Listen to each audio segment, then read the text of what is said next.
Bonjour à tous, j'espère que vous allez excellemment bien. Aujourd'hui on se retrouve pour parler cyclisme, pour faire le débrief de la 21e édition de la Route Tourangelle Centre Val de Loire, Trophée Groupama Paris Val de Loire. Tout ça sans respirer, c'est assez exceptionnel. On va revenir un petit peu sur tout ce qui s'est passé lors de cette manche de Coupe de France qui a eu lieu après Gand et Velgem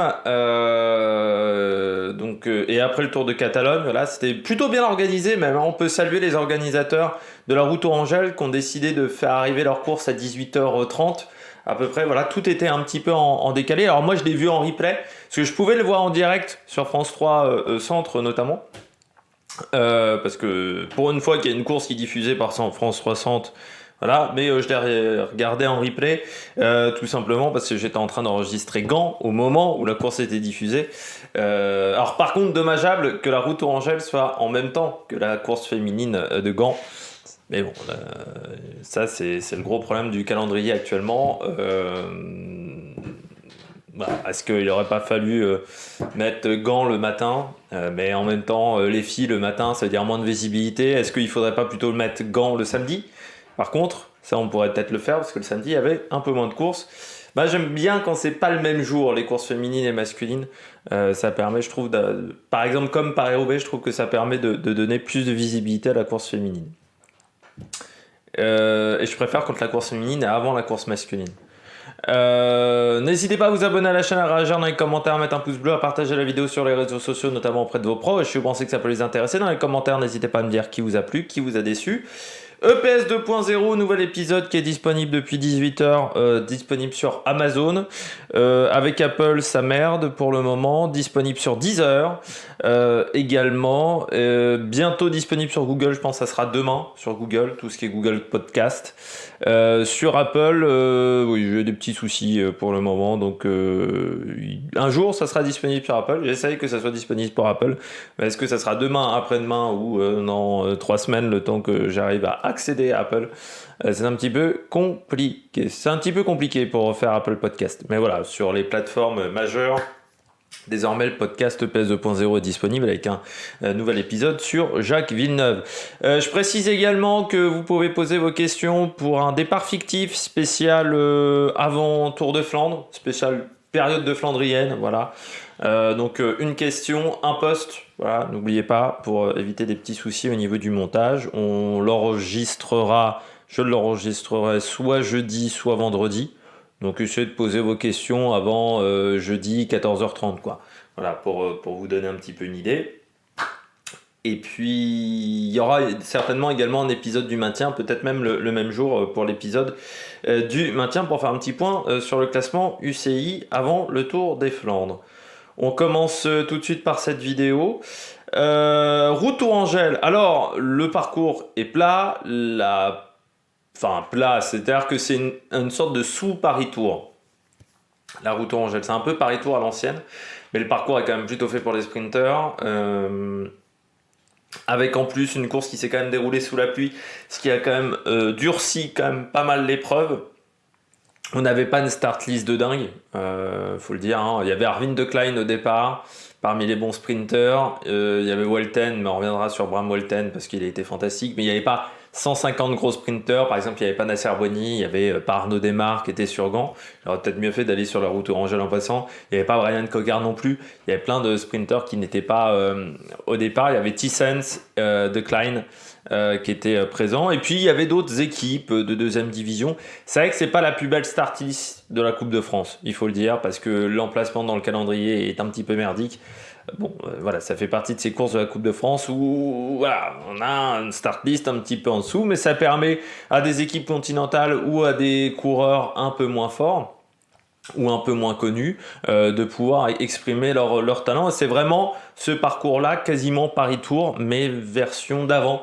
C'est-à-dire le Paris-Tour avant les chemins de vigne, la Route Tourangelle, parce que je rappelle, on est dans le même secteur, on part de Chambray-les-Tours pour aller à Tours, hein, donc c'est une grosse boucle autour de Tours pour cette roue Tourangelle. Je crois qu'on a dit pas mal de choses. Ah oui, finale, les conditions étaient très difficiles, la course était difficile, le final également n'était pas évident. Alors même si on était sous le soleil, la route était extrêmement humide, Et en plus, le final est très très technique dans les 15 derniers kilomètres. C'est-à-dire qu'il y a pas mal de virages, notamment au tour de tour. Pour le circuit final qui est toujours aussi merdique, ça va falloir quand même déjà il est merdique ce circuit final, et en plus je comprends pas parce qu'il est dans un endroit moche de Tours. Il y a des endroits qui sont assez sympas, notamment l'avenue de Gramont pour ceux qui connaissent, mais l'intérieur, le centre-ville de Tours, bon, ça a un petit style quand même, à côté de la Loire. Sauf que là, ils prennent un coin de Tours où vous avez des HLM, c'est pas le coin le plus joli. Voilà, très clairement. Donc je comprends pas pourquoi on fait un circuit, surtout qu'il n'y avait pas grand monde encore sur le circuit. Donc quel est l'intérêt de faire un circuit si c'est dans un coin où il n'y a pas grand monde, et en plus c'est moche pour les caméras de télévision, et en plus c'est très technique, la limite du danger pour les coureurs. Voilà, on va peut-être faire autrement. Notamment, il y a une rue en sens interdit, avec la rue, elle est défoncée. C'est vraiment, tu as 150 couches de goudron différentes. Je pense qu'on pourrait peut-être emprunter une autre route. On regarde tout de suite le top et flop. Attaque de Marlou! Parmi les coureurs au top, j'ai certainement mal prononcé ce nom. C'est le champion d'Irlande, Rory Touzent, de la Bolton Equities Black Spoke. Eh bien, première victoire sur le sol européen pour cette formation qui a rejoint la deuxième division cette année. Alors lui, c'est un coureur qui a un petit peu vagabondé, hein. Il a commencé chez Pedal Heaven Racing Team, il est passé chez Canyon, chez Sun God également l'année dernière, donc je crois déjà une équipe australienne, je crois de tête, australienne, néo-zélandaise, non britannique, non je croyais qu'ils étaient, je suis gouré. Oui, il y avait Benjamin Perry par exemple dans cette équipe l'année dernière. Et puis il a réussi à rejoindre, qui s'appelle ATI85 maintenant, et qui a réussi à rejoindre cette équipe de deuxième division. Il apporte énormément, ce sont des coureurs qui apportent énormément à Bolton, parce que Bolton c'est quand même une équipe qui est majoritairement néo-zélandaise, australienne. Donc c'est-à-dire que c'est une équipe qui n'a pas d'expérience sur ces courses européennes. Ils ont quand même recruté quelques coureurs qui leur permettent de prendre un peu de repères quand même sur ce type de course.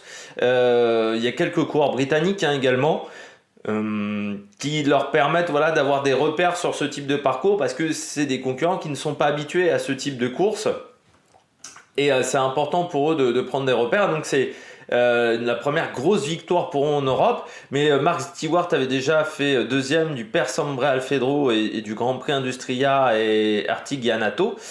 C'était il y a quelques jours même, ces deux courses-là, donc ils sont plutôt sur une bonne lancée en ce moment du côté de cette équipe Bolton Spoke Equities Black Spoke, et c'est important pour eux de se montrer, de progresser, parce que c'est une équipe encore assez jeune. Mais c'est vrai que dans le final de l'épreuve, il y a un moment à 10-15 km de l'arrivée, on est sur une grosse route, et puis il y a une caméra à l'arrière du peloton. Après, notamment une grosse épingle en sortie de route où il y avait deux plots orange et de la boue. Après, on arrive sur une grande route où on passe notamment sous l'autoroute. On est, je sais pas si c'est l'autoroute ou la rocade à cet endroit-là à Tours, parce que je connais un petit peu l'autre côté de Tours. J'ai été 2-3 fois, mais bon, je suis pas un spécialiste de Tours. C'est quand même un petit peu loin de chez moi encore. Du côté à cet endroit-là, ils mettent une caméra à l'arrière, et là, je vois qu'il y a au moins 4-5 Black Spoke. Alors, il y avait déjà plus grand monde dans le peloton, hein. Ils étaient à une cinquantaine, et là, je me dis, ça, c'est intéressant. Mais je me suis dit, plus pour Aaron Gate. Après, je connais pas trop les coureurs de l'équipe, il faut le dire, hein. C'est une équipe qu'on voit pas beaucoup et qu'on connaît pas beaucoup. Et là, je me dis à ce moment-là, tiens, c'est intéressant s'ils ont un sprinter, parce que ça peut leur permettre de prendre la bonne roue et de faire quelque chose d'intéressant. Et puis, c'est ce qu'on voit dans le final. Il est costaud quand même, l'Irlandais, parce qu'il part de très très loin. Touzent, il part au moins aux 300 mètres. Et il fait vraiment un très gros sprint en puissance, hein. Tu vois que c'est en puissance, tu vois que c'est pas le coup de pédale le plus fit de l'histoire. Il le fait vraiment en puissance, mais comme la course a quand même été dure, dans des conditions climatiques difficiles, sous la pluie, sous la tempête, parce que il y avait quand même pas mal de vent aussi, eh bien il a réussi à faire la différence de cette manière. Mais c'est une belle perf pour eux, c'est une belle perf pour lui, parce que je crois que c'est sa plus belle victoire. 4 victoires dans sa carrière. Tour de la Mirabelle, une étape du Tour de la Mirabelle en 2021, pardon. 2 étapes du Tour de Fouzou et le championnat d'Irlande. Il avait fait déjà 3e de la classique Loire-Atlantique en 2019. dans ses résultats dans sa carrière. Mais c'est une belle performance pour lui. Il sera également sur le Grand Prix de l'Escaut, sur la route Adélie de Vitré, le 31 mars, donc c'est dans 3 jours. C'est vendredi, normalement. Voilà. Parce que vendredi, c'est route Adélie Vitré. 1er avril, c'est Volta-Bourg Classique. Et le Tour des Flandres, normalement dimanche, c'est un petit peu un triptyque, un petit classique du côté du triptyque. Et donc, belle performance du coureur du champion d'Irlande qui a fait vraiment une belle perf. Il avait déjà fait 13e de l'Albert Artees Profonde van Drenthe, qui est déjà une course assez compliquée au niveau du rythme. C'est déjà une course où il faut vraiment s'en sortir, où vraiment des fois c'est... Voilà, il y a du vent et les conditions sont compliquées, donc des fois c'est un petit peu difficile. On passe au deuxième coureur au top, Pierre Barbier. Vous savez que je critique souvent les frères Barbier en disant quand la course est difficile, ils sont pas là. Contre-exemple du jour, Pierre Barbier était là. Très bon sprint. En fait, il a profité de la cassure qu'a presque créé Bram Walton pour Paul Penwet pour s'échapper avec... pour que Rory Tijen s'échappe un petit peu, les deux, à ce moment-là. Et Pierre Barbier, lui, il est un peu pris dans la cassure. Et donc Pierre Barbier, il est obligé de faire un effort, mais il bat quand même De Klein, il bat Timothy Dupont, il bat Paul Penwet, qui a été mal lancé, on reviendra sur Paul Penwet. C'est quand même plutôt pas mal pour Pierre Barbier, sur une course qui a été difficile. C'est important pour lui de se montrer, parce que bon, il a quand même rejoint CIC une Nantes Atlantique, parce qu'il n'y avait pas beaucoup d'autres choix, il n'y avait pas beaucoup d'équipes qui se proposaient pour lui. Et encore une fois, très bon résultat de Pierre Barbier. J'ai pas vu le début de saison de Pierre Barbier. Je crois qu'il y avait eu des abandons. Mais il avait fait 17e à Cholet, ce qui était déjà pas mal. Pas mal. C'est vrai qu'en passant, Pierre Barbier, c'est quand même un sprinter qui a eu comme des résultats sur d'autres courses, mais il avait fait 17e. 7e du Tour des 100 communes. Donc ça c'est une course 1-2. 13e au Grand Prix de la ville de Lidier, mais c'est un sprint qui a été un petit peu chaud. Et puis l'année dernière, on se souvient qu'il avait fait 2e à Zadar, derrière Jonathan Milan, Pierre Barbier. Il progresse, Pierre Barbier, prend de la caisse. C'est dommage qu'il se retrouve chez BND, mais c'est un coureur qui est passé chez Delco, chez Natura Forever, Pierre Barbier, mais il avait jamais réussi à montrer vraiment son potentiel au niveau sprint. Parce que souvent sur les courses où il y avait un peu d'animation, il était en difficulté. Sur les courses où ça roule pas énormément, il a toujours été bon Barbier, mais par contre sur les courses où il y avait un peu plus d'animation, c'était un peu compliqué. Mais l'année dernière par exemple, il fait 3 top 5 sur les 4 jours de Dunkerque, où c'était un petit peu animé. 4e aussi du Grand Prix de Denain, donc derrière Walshide. Donc c'est bien, c'est un coureur qui progresse. Bon, dommage qu'il n'ait pas réussi à trouver une grosse équipe. La route Adélie Vitré, je pense que ça sera un peu trop dur pour lui, mais trop Broléon, pourquoi pas, s'il aime la pluie. Et les ribines du côté de la Bretagne, ça sert au mois de mai, notamment, normalement, le Trot-Broléon. Les dernières années, je l'ai toujours raté parce qu'il y avait le Giro. J'espère cette année pouvoir le voir. Réussir à me dégager, à m'organiser pour le voir. Et puis je termine avec Anthony Perez. Bonne pioche pour Anthony Perez. Il profite en plus du fait qu'il n'y avait pas énormément d'adversaires pour lui au niveau du classement général de la Coupe de France. Donc c'est un bon résultat, cette 5e place. Il montre qu'il est en forme, parce que là c'était un sprint classique, même si c'était un peu technique, surtout qu'il n'est pas hyper bien lancé, parce que du côté de chez Cofidis, on rate l'avant-dernier virage, donc on perd, pourtant on était bien placé à ce moment-là, mais il rate l'avant-dernier virage, c'était un petit peu compliqué pour eux ensuite derrière de relancer la machine. Et ensuite derrière, il a montré qu'il était vraiment en grande condition physique. Je rappelle, vainqueur de la Drôme Classique, vainqueur de la Classique Loire-Atlantique également. Moi je me dis qu'à Vitré, où il va participer vendredi. Pardon, un petit peu de fatigue, dis donc. Il va falloir se réveiller. Je pense que c'est un coureur qui va être dangereux. Puis donc, encore un top 5. Donc vraiment une très très bonne saison pour le moment que propose Anthony Perez. Et donc au classement général de la Coupe de France, il remonte un petit peu. Alors il a encore une petite distance par rapport à des concurrents devant lui, mais c'est plutôt pas mal pour le coureur de la Cofidis. Et puis lui, c'est un coureur qui peut être intéressant également sur la tournée bretonne de la Coupe de France. Sur des terrains peut-être un peu plus escarpés, il peut être vraiment intéressant. Donc c'est un coureur qui peut vraiment peut-être jouer le général de la Coupe de France cette année. Tout ce qu'on lui souhaite, il fera également le Tour de France, Dauphiné, notamment la Flèche Wallonne, Liège et Tour de Romandie qui sont prévus pour lui. Donc on verra comment ça se goupille aussi avec les manches de Coupe de France. Est-ce qu'il sera sur la manche, le triptyque dans l'Est de la France qui aura lieu, je crois, vers le 10 avril, peut-être également du côté d'Anthony Perez. Donc ça peut être vraiment très intéressant de voir ce que ça donne pour le coureur de la Cofidis, qui est plutôt très performant cette année. On passe tout de suite au bonnet d'âne. Les bonnets d'âne aujourd'hui, Bram Welton. Tu peux pas lancer un sprint de cette manière. Enfin, Bram Welton, pour que je vous explique un petit peu pour ceux qui n'ont pas vu la course, pour ceux qui dormaient peut-être à ce moment-là.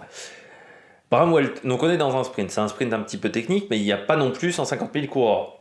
J'arrive du côté de la Groupama, ils sortent plutôt au bon moment. Voilà. Bram Welton donc lance ce sprint. Déjà, il fait un droite, il part à gauche, il part sur la droite, il fait pas 200 mètres dans l'axe, quoi. Hein. Ça part vraiment dans les épaules dans tous les sens. Et ensuite, quand il se décale pile du même côté que Paul Penwet veut lancer son sprint. Donc, ce qui fait que Paul Penwet, il est obligé de le contourner pour lancer son sprint. C'est pour ça que Paul Penwet, il est 7ème. Hein. C'est parce que son poisson pilote, il l'a pas aidé. Et il a plutôt fait l'inverse. Il a plutôt mis en difficulté le coureur de l'équipe française, le coureur néerlandais. C'est vraiment pas bon pour lui. C'est dommage pour Paul Penwet parce qu'il y avait peut-être l'opportunité de faire top 3, top 4. Je pense que Tozon c'était quand même vite et Tizans aussi, mais il y avait peut-être la possibilité de faire quelque chose. Et il se fait péter son sprint par son poisson pilote. Et Bram Welton, c'est pas la première fois qu'il fait ça en plus. Hein. C'est un peu le problème d'Arnaud Démare pour le moment, c'est qu'il n'a pas vraiment de poisson pilote pour les grands tours et pour les sprints. On sait très bien que c'est un sprinter qui aime avoir confiance dans son poisson pilote. Au départ, c'était Michael Delage, pour ceux qui se souviennent, qui était son premier poisson pilote. Et ensuite, ça a été Guarnieri.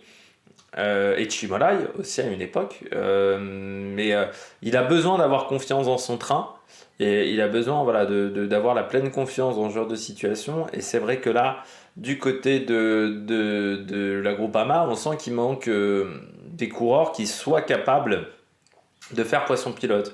Alors est-ce qu'on décide que c'est Paul Penwet qui doit faire poisson pilote? Paul Penwet il sait frotter, il sait se placer. Mais le problème c'est que Paul Penwet, est-ce que si on le met poisson pilote, ça va pas un peu lui niquer sa carrière derrière? C'est des réflexions qu'il faut avoir. C'est vrai que pour le moment Arnaud Démare il n'a pas de poisson pilote, il n'a pas de train. C'est-à-dire que même si sur le Tour de France, l'idée est de ne pas lui mettre de train, mais sur d'autres courses où il pourrait avoir un train, où il pourrait être leader et avoir un train, leader unique. Pour le moment, il lui manque vraiment un poste de poisson pilote. Pour l'instant, ils n'ont pas réussi à le trouver. Et c'est vrai que ça devait être Bram Welton. À un moment, on pensait que ça serait lui. Sauf que pour être poisson pilote, il n'est pas bon. Alors, autant il est capable de rouler vite, oui, il a une bonne pointe de vitesse, mais c'est pas un bon poisson pilote. Et là, il a pété la course de Penwet. On continue avec la Total Energy. Très discret. Alors très discret depuis le début de saison. C'est vrai qu'on en parlait dans les commentaires. Il y a quelqu'un qui me disait depuis que tu fais plus le point JR, on les voit plus. C'est pas faux.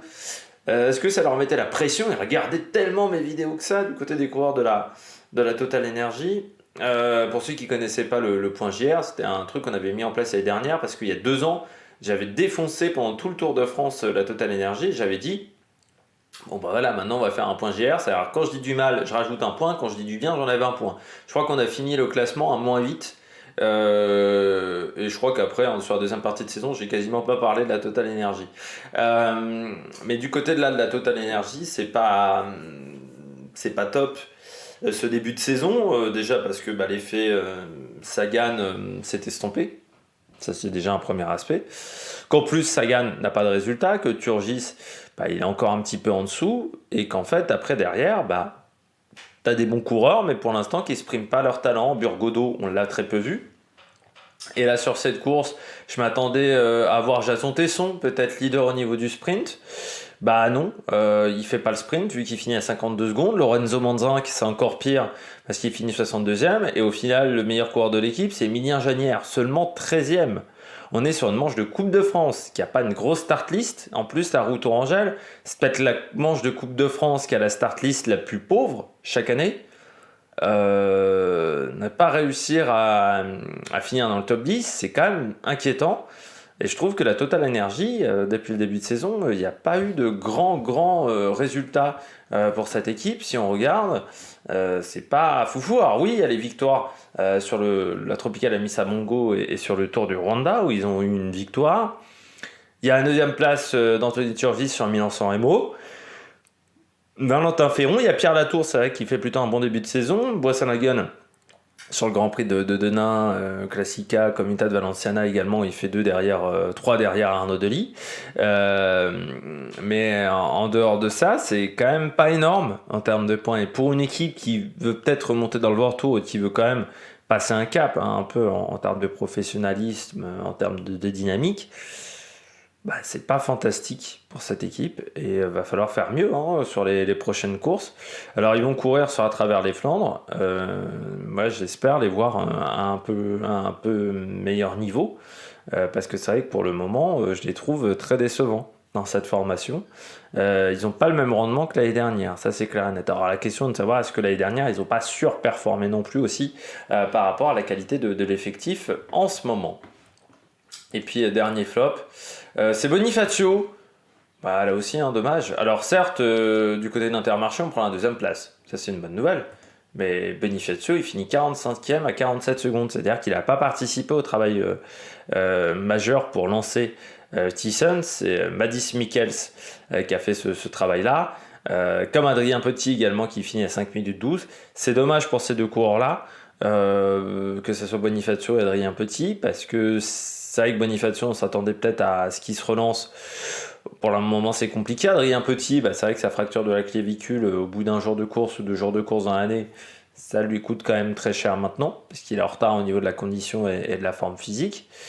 Et c'est dommage pour ces deux coureurs-là, parce que c'est vrai qu'Adrien Petit, il y a quand même Paris-Roubaix qui arrive, et on sait que c'est toujours un moment important pour lui dans l'année. Et c'est vrai que le voir pas au top de sa forme, c'est un petit peu dommageable. Et Bonifacio, moi, je m'attendais vraiment à ce qu'il se relance. Alors déjà, ils le mettent dans un rôle d'équipier. Et en plus, il a du mal à s'en sortir. C'est un petit peu compliqué. Il faut savoir que Adrien Petit n'a que 3 jours de course. Il a fait le Depan Tour. Ça, c'était sa course de reprise. C'est-à-dire qu'il a quand même abandonné dès son premier jour de course, pas couru pendant 2 mois. Là, c'est que son 3e jour de course et c'est que le premier jour de course qu'il finit. Adrien Petit, c'est vrai que c'est pas l'idéal, surtout pour un coureur qui doit être sur le Tour des Flandres le 2 avril prochain. Il va falloir vraiment performer maintenant. Alors il doit faire à travers les Flandres, la route à Delhi et le Tour des Flandres, donc programme chargé pour un coureur qui est attendu sur le Tour de France, parce qu'on sait qu'il est dans l'équipe autour de Guermeil et que c'est un coureur important dans les dispositifs autour de Guermeil. C'est peut-être pour ça aussi que Guermeil est un petit peu en difficulté, parce qu'il n'a pas son Adrien Petit, parce que je rappelle que l'année dernière, quand il gagne Gand, Guermeil, Adrien Petit fait quand même un super boulot de placement dans beaucoup dans le Mont Kemmel, notamment il le replace un moment dans le Mont Kemmel. C'est peut-être ce qui manque pour le moment à Guermeil. Et du côté de Bonifacio, moi je m'attendais un petit peu à mieux. En ce début de saison de Bonifacio, je m'attendais à ce qu'il se relance. C'est quand même un coureur que... Moi c'est toujours un coureur que j'ai considéré que chez Total on avait un peu sous-estimé. C'est vrai que son passage c'est Total, il y a quand même eu des victoires, mais notamment sur Paris-Nice, mais on l'a toujours sous-estimé. Bonifacio, j'ai jamais compris pourquoi, alors que c'est un coureur qui je trouve a quand même un petit peu de talent. Aujourd'hui il a 29 ans, il a quand même commencé il y a 10 ans à la Lamprey. Comme stagiaire, c'est un coureur qui fera le Giro, mais c'est vrai que là pour le moment en termes de résultats, il y a une 13e place à la Classica d'Almeria, ce qui est pas fou, et 31e au Saman. Donc ça manque de résultats majeurs. Il va falloir un petit peu cravacher quand même. Alors il sera sur la route à Dédi Vitré, lui aussi le 31 mars prochain, pour tenter de performer un peu plus. On a fait le tour des tops et des flops. On regarde les classements, vous les avez à l'écran. Le classement général, c'est au jour Laurence Pitti qui mène avec 85 points devant Axel Zinglet et Anthony Perez qui prend la 3e place au classement. Tozan 4e devant enfin égalité avec Molano et Poles. Zicart 7ème, Paul Penouet donc 8, devant Thysens 9 et Van Dijk 10ème. Du côté du classement des jeunes, c'est Laurence Pitty qui est en tête encore, devant les Anglais Zicart, Paul Penouet qui remonte à 4ème place, Thysens, Van Dijk, Ferron, Kalish, Van Moor et Beck Moès. Et puis du côté du classement par équipe, la Groupama a désormais 6 points d'avance sur la Cofidis. La Cofidis plutôt que la Cofidis. On retrouve ensuite en 3ème place CIC, une Nantes Atlantique avec 38 points. Devant Arkea, Saint-Michel Mavic-Aubert 93, 31 points. Total Energy, 1 point derrière, 6ème. AG2R 7ème. Devant Gosport, enfin Roubaix-Lille Métropole plutôt, et Nice Métropole Côte d'Azur, qui est 9ème avec 11 petits points et qui a encore fini dernier au niveau du classement par équipe sur cette roue Tourangelle. Eh bien, nous, on se retrouve donc pour la route Adélie de Vitré. Ça sera le prochain rendez-vous de la Coupe de France. D'ici là, n'hésitez pas à vous abonner à la chaîne, à lâcher un commentaire, à mettre un pouce bleu. Et puis nous, bah voilà, on se retrouve pour la route Adélie. Allez, ciao, ciao. À la prochaine sur l'Amérique Production.